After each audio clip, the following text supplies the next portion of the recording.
वज़ीर-ए-आज़म शहबाज शरीफ ने फ़ौज और उसके सरबराह के खिलाफ बैरून मुल्क गलीज़ मुहिम की मज़म्मत करते हुए कहा है कि आर्मी चीफ के खिलाफ मुहिम नाकाबिल बर्दाश्त और इदारों के खिलाफ साजिश का तसलसल है।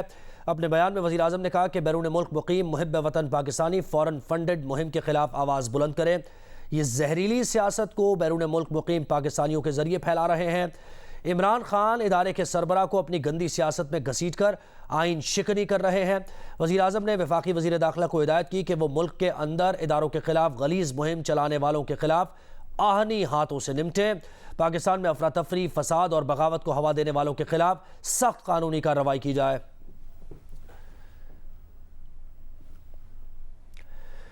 और रहनुमा तहरीक इंसाफ फवाद चौधरी कहते हैं कि तहरीक इंसाफ आर्मी चीफ का एहतराम करती है। तहरीक इंसाफ ने आर्मी चीफ के खिलाफ कोई मुहिम नहीं चलाई। इस्लामाबाद में गुफ्तगू करते हुए फवाद चौधरी ने कहा कि इमरान खान का नजरिया है कि आर्मी चीफ की कमजोरी से फौज कमजोर होती है और फौज की कमजोरी से मुल्क कमजोर होगा।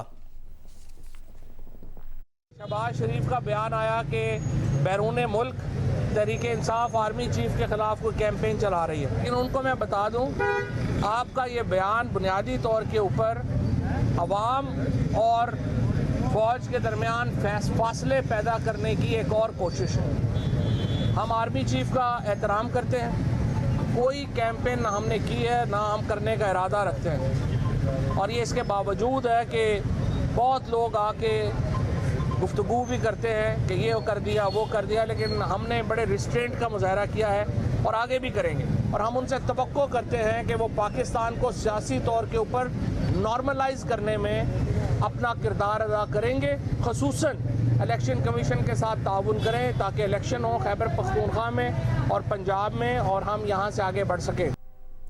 रहनुमा नून लीग मियां जावेद लतीफ़ न्यूज़ कॉन्फ्रेंस कर रहे हैं। और उसके बाद अगला क्या स्टेप होगा?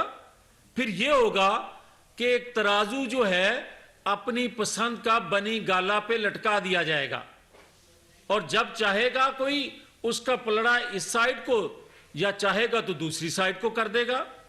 मगर जो सवाल असल है, जो कौम के बाद हुकूमत वक्त से कौम पूछ रही है और वक्त बहुत कम है, वो ये है कि या तो हुकूमत वक्त इसको पकड़े और या हुकूमत वक्त जो है वो बताए कि इस पर हाथ डालने से कौन सी कुव्वतें इन्वॉल्व हैं, कौन रोक रही हैं, और यह बताया जाए कि इमरान खान साहब को पाकिस्तान के अंदर से कौन आज तक तहफ़्फ़ुज़ दिए हुए है और कौन सी गैर मुल्की कुव्वतें जो हैं वो भी इसको तहफ़्फ़ुज़ देने के लिए दबाव डालती हैं।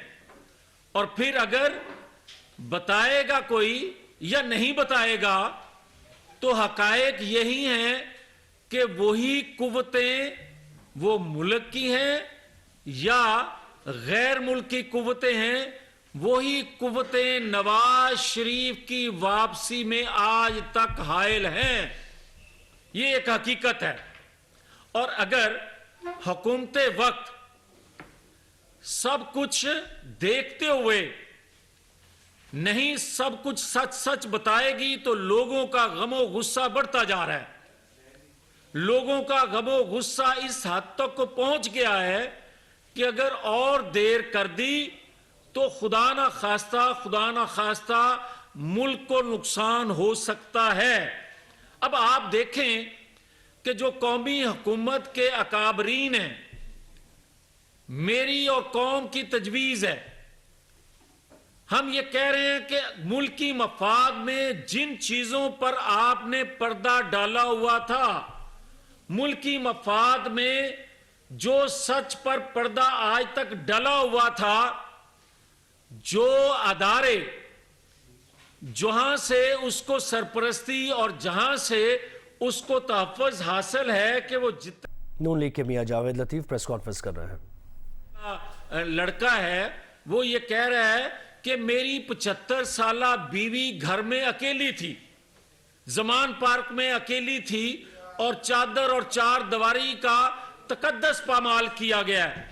भाई अगर 200 दहशत गर्दों तरबियत याफ्ता दहशत गर्दों की हसार में भी अगर 75 साल उसकी बीवी अगर अकेली थी, तो क्या मुझे कोई बताएगा कि उसके इर्द गिर्द 4-5 हजार मसल्ला गिरोह हों तो वो समझेगा कि इसको तहफ़्फ़ुज़ हासिल है। जिस तरह वो समझता है कि अगर वो सुप्रीम कोर्ट में जाए, आपको याद होगा मुस्लिम लीग नून पर एक इल्जाम आज तक है कि सुप्रीम कोर्ट पर हमला किया गया था।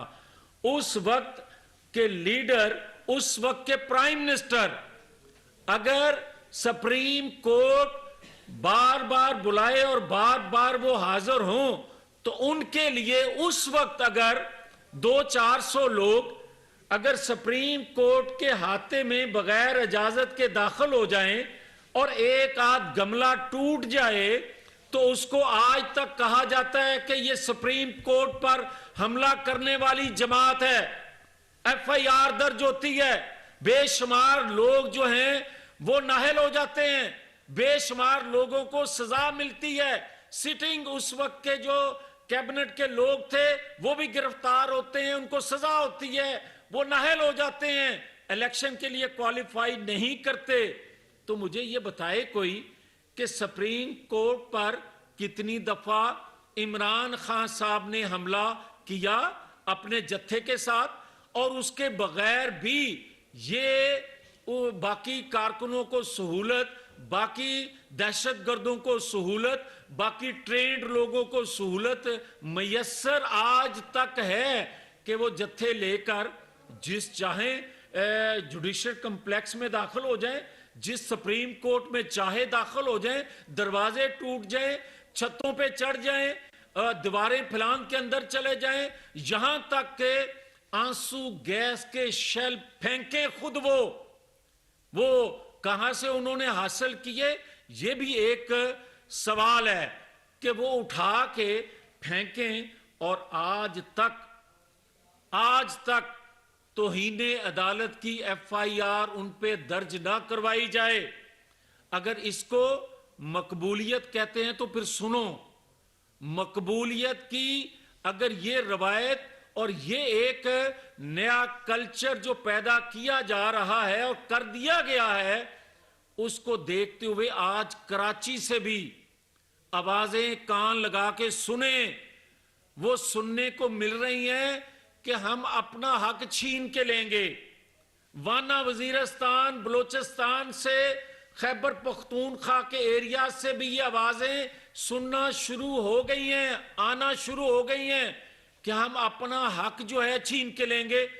जब आप एक मुजरम को पकड़ नहीं सकते, जब आप एक मुजरम को, आप दहशतगर्दी की तारीफ क्या है? दहशतगर्दी की तारीफ यह है कि कच्चे से अगर वर्दी वाले पे कोई हमला करे तो वो दहशतगर्द है, अगर जबान पार्क से वर्दी वाले पे कोई हमला करे तो वो मकबूलियत है। आप ये बताएं कि ये 2 दिन से बातें हो रही हैं कि जमान पार्क में ऑपरेशन किया गया, उनके दरवाजे तक जो है वो लोग पहुंच गए, मशीनरी पहुंच गई, उस ऑपरेशन की हम मजम्मत करते हैं। तो फिर आप मुझे कोई बताएगा कि वजीरस्तान, बलोचिस्तान में जब अदारे ऑपरेशन करते हैं दहशतगर्दों के खिलाफ, तो फिर वहां तो उनके मकान जो हैं, उनकी रहायशें जो हैं, वो मस्मार कर दी जाती हैं। क्यों की जाती हैं? वो पाकिस्तानी नहीं है फिर? और अगर ये उससे बड़ा जुर्म करता है तो इसके घर के सामने जाना जुर्म बन गया।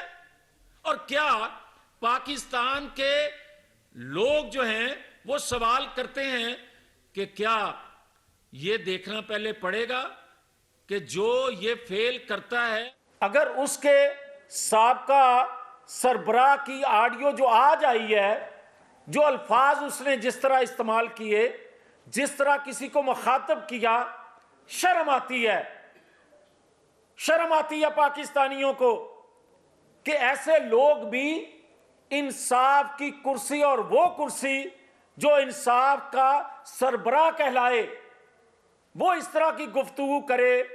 तो फिर भी मुझे ये इजाजत ना हो कि मैं ये कहूं कि इसको पकड़ा नहीं जा रहा और नवाज शरीफ को इंसाफ नहीं दिया जा रहा।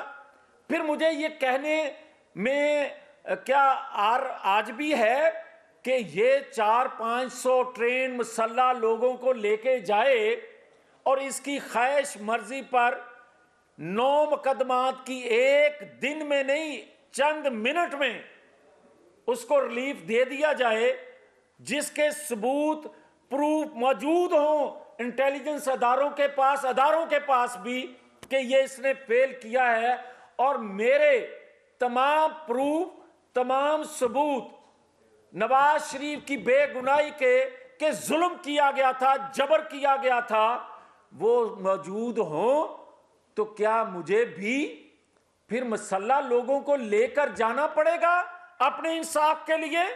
क्या ये रवायत हम बना रहे हैं?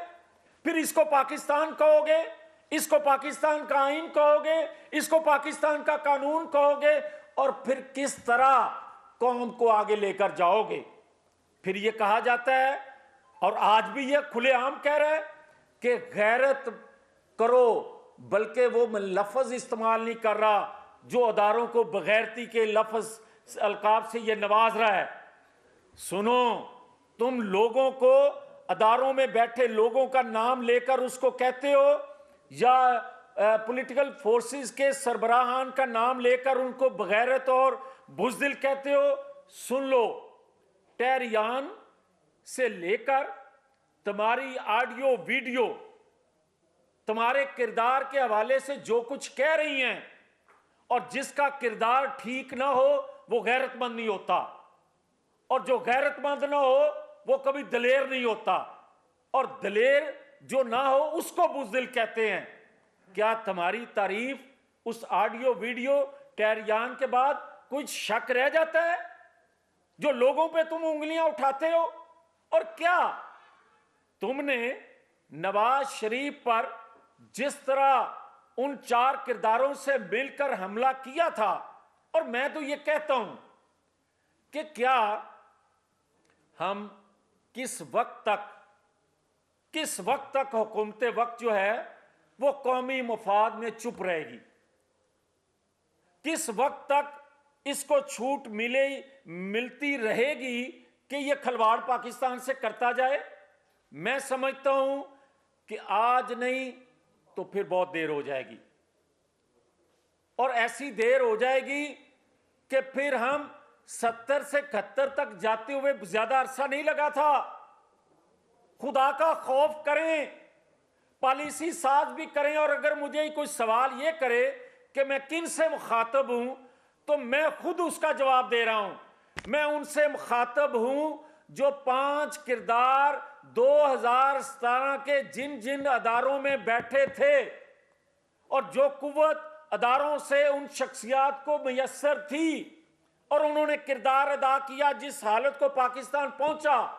मैं उन अदारों से मुखातब हूं कि पाकिस्तान को ना बचाओगे इससे, इस फितने फसादी से, तो आप सब लोग भी उतने बड़े मुजरम हो गए जितना फसादी पाकिस्तान की तबाहकारी में, पाकिस्तान की बर्बादी में इस हालत को पाकिस्तान को लेकर आ गया है।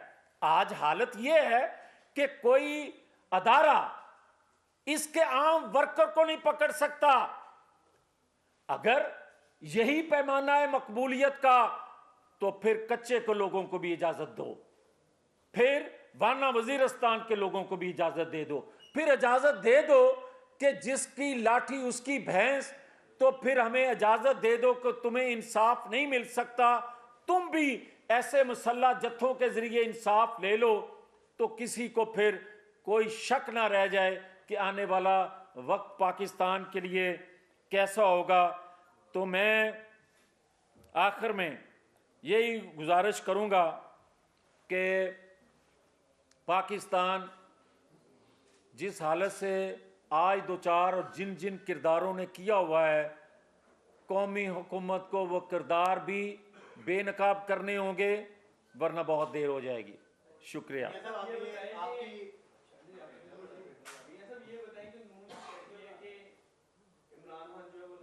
ताकि शहीद भुट्टो का नाम जो हमेशा इंशाअल्लाह ताला जिंदा रहेगा, ये अस्पताल भी हमेशा इस तरीके से खिदमत करता रहेगा।